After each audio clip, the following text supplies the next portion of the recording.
3,000 infected, 80 dead. The numbers are rising quadratically in terms of deaths and infections. It's beginning to look like an epidemic.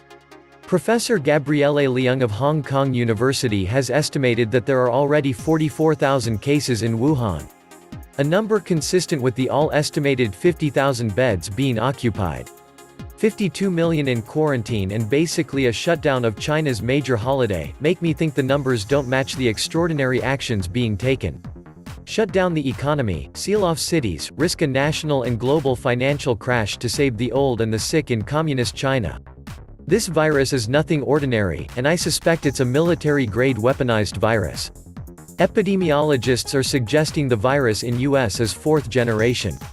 The fact that international borders remain open at this time, while China has closed the Wuhan city borders, is suspicious. Could this virus be used to provide an excuse for the coming economic disaster which the bankers and deep state created? This virus can also be used to get rid of a lot of pensioners and folks on Social Security. This may be the perfect time to let the markets fall and blame it on Corona. That way Trump cannot be blamed.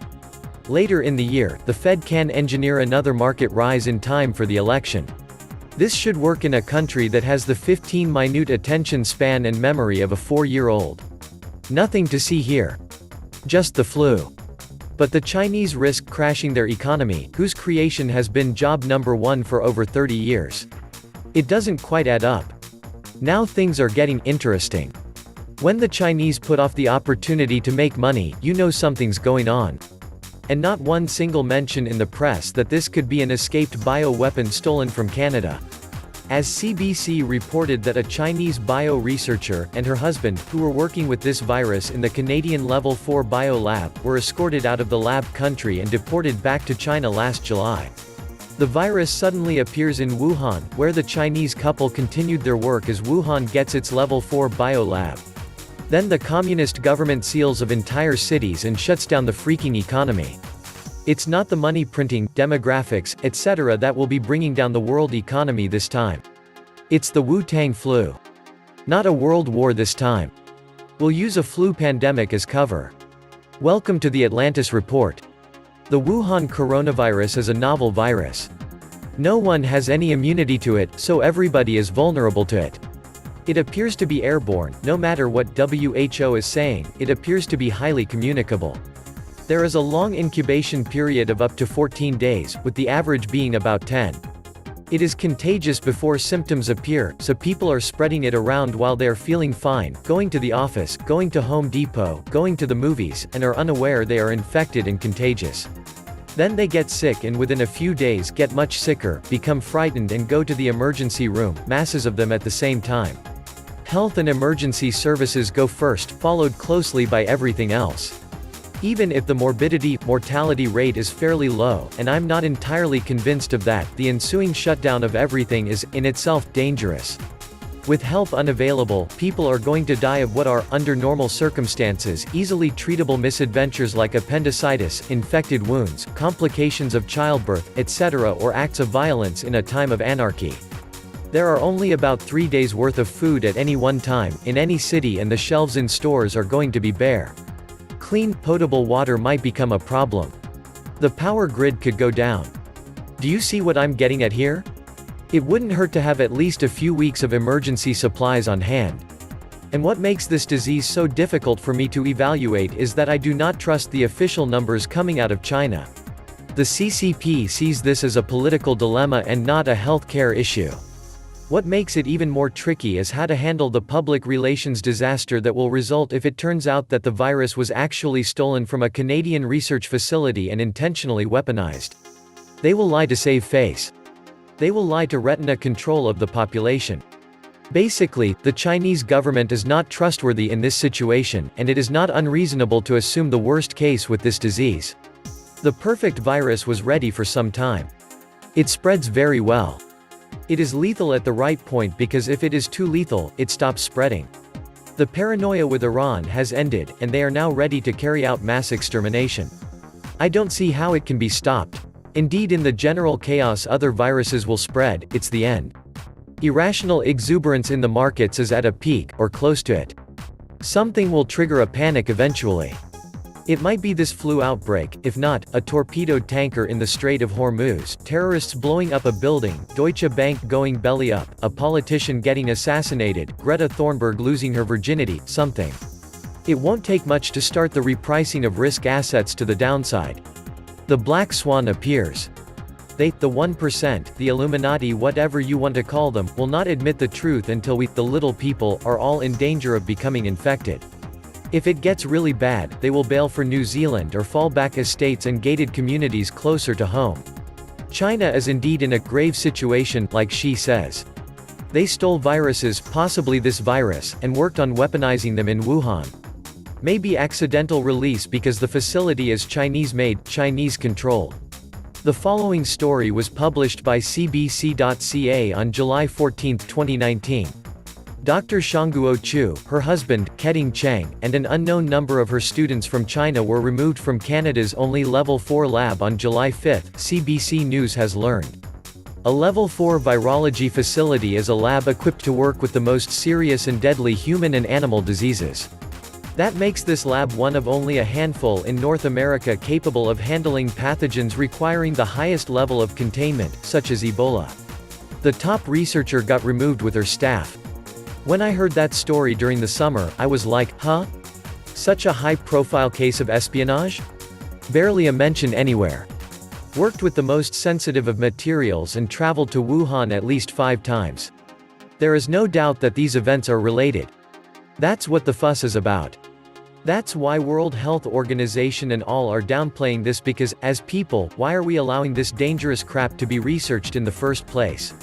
I thought the Geneva Convention had taken care of this after World War I and the mustard gas shellings.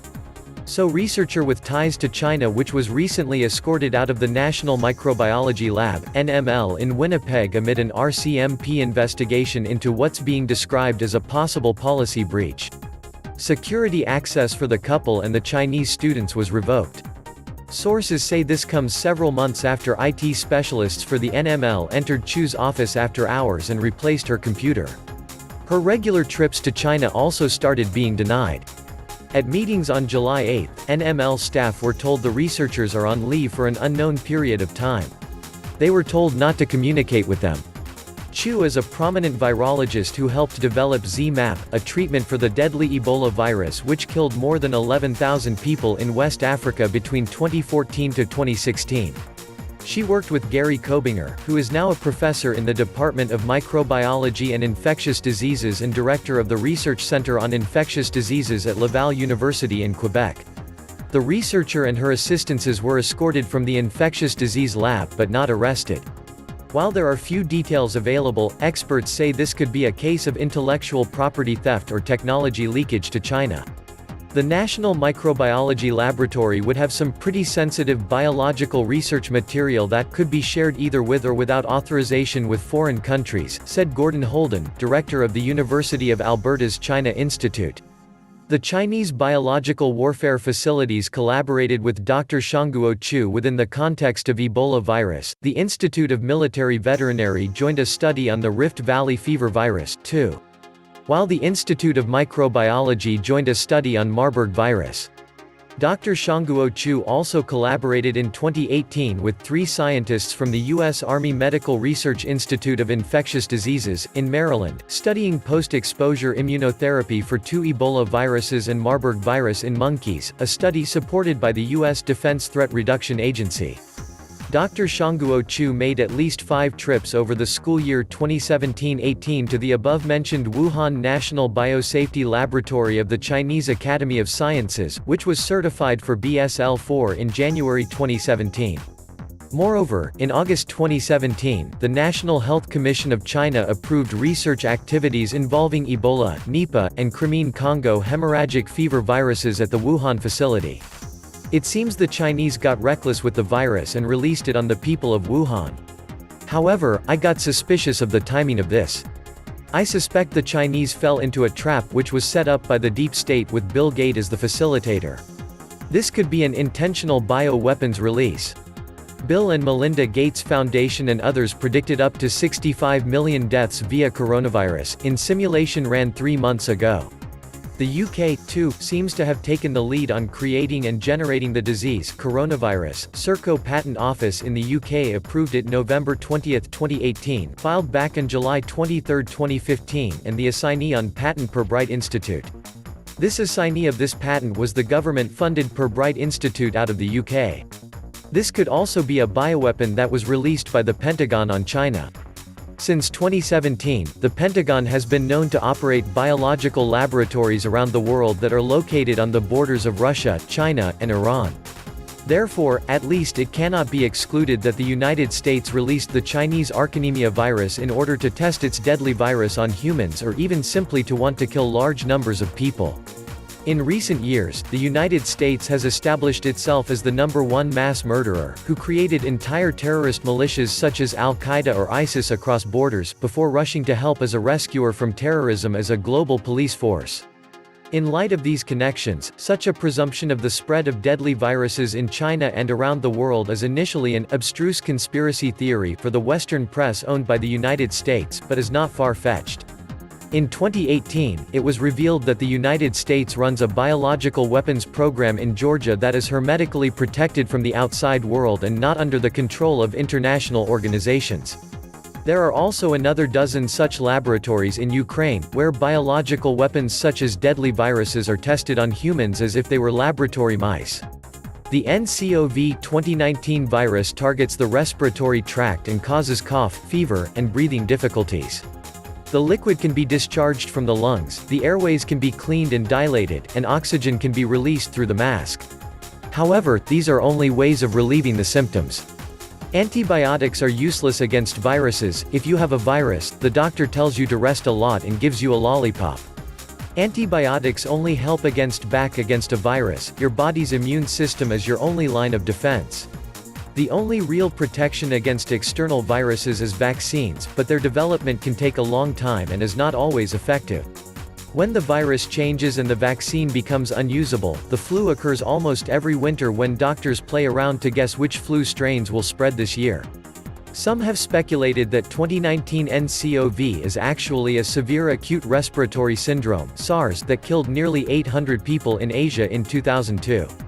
A DNA analysis of 2019 nCoV has shown that it is very similar to SARS, essentially a form changed. However, Chinese officials are attempting to distance this new bug from SARS. Perhaps they fear that the name will panic the public. So far, the "keep calm and carry on" message seemed to be in effect. And of course, there is a conspiracy theory on Wikipedia about the SARS epidemic in China that you shouldn't believe. Not because the US biological weapons program might have anything to do with it. However, new insights had emerged about the US biological weapons program, and the epidemic developed some 15 years later. In this regard, it is not unlikely that the Pentagon will test its weapons on the Chinese, of which the American regime believes that there are still more than enough numbers. Biodefense and funny money games that Bill Gates helped funded Pirbright Institute's coronavirus through B&M Foundation, called Germ Games.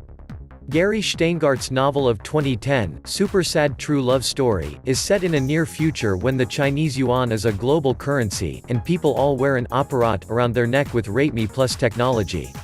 Personal details are displayed in public on credit pulls, posted on street corners with little LED counters at eye level that registered your credit ranking as you walk by.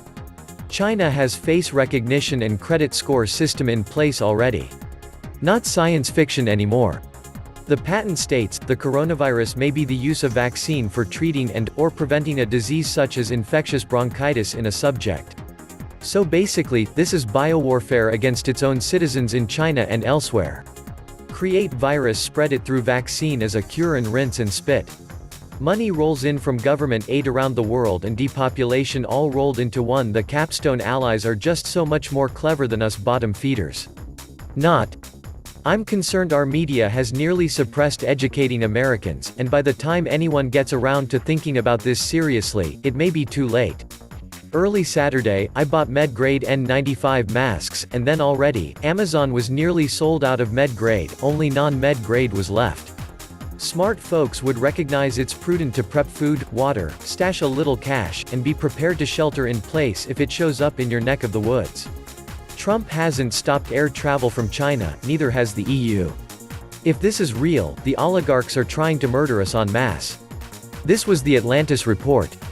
Please like, share, and subscribe. Thank you.